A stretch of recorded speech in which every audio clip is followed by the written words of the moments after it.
इसमें हम सीखेंगे कि √2 एक अपरिमेय संख्या कैसे होती है, इसको हम सिद्ध करके जानेंगे।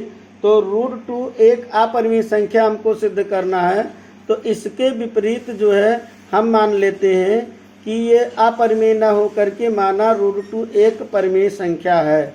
माना √2 एक क्या है, परिमेय संख्या है।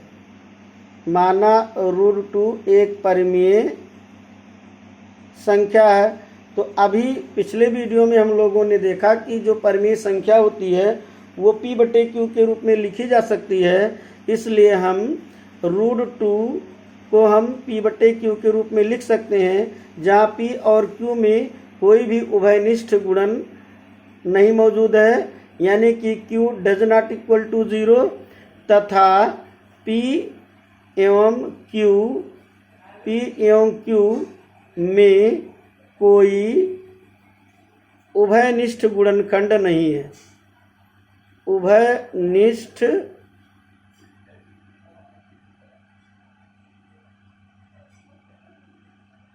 गुणनखंड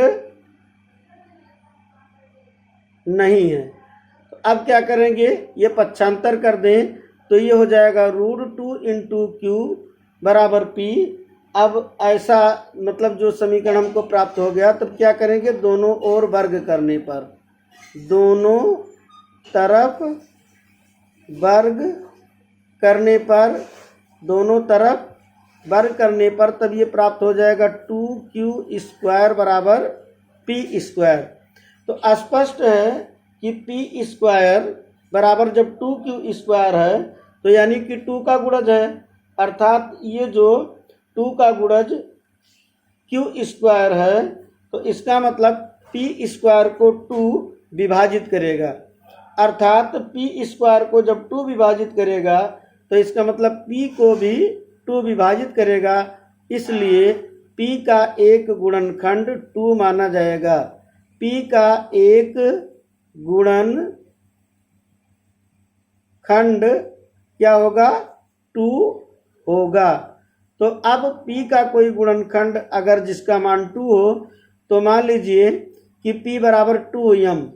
तो ये समीकरण 1 मान लीजिए। तो समीकरण 1 में p बराबर 2m रखने पर अब हम यहाँ p का मान जब यहाँ 2m रख देंगे तो ये बन जाएगा 2q²। p के स्थान पर जब 2m रखेंगे तो अब ये बन जाएगा 2q² बराबर 4m²। और जब ये काट देंगे तो q² बराबर 2m², यानी m² गुणे 2, अर्थात q का एक गुणनखंड 2 माना जाएगा। यहाँ पे q² का गुणनखंड 2 है, तो इसका मतलब q का एक गुणनखंड 2 है। एक गुणनखंड क्या है, 2 है।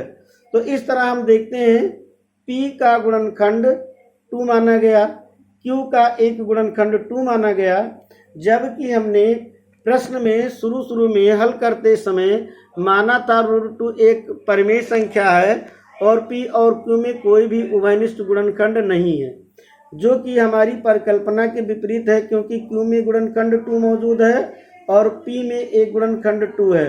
अर्थात p और q का एक उभयनिष्ठ गुणनखंड 2 इसमें मौजूद है। हमारी कल्पना के विपरीत है। अतः p और q का उभयनिष्ठ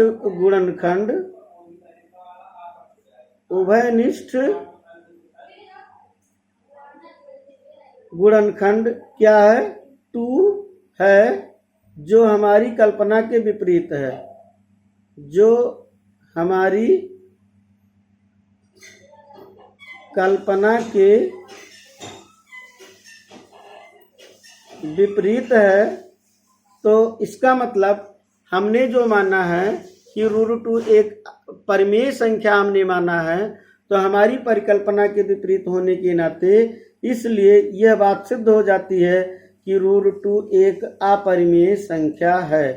√2 एक अपरिमेय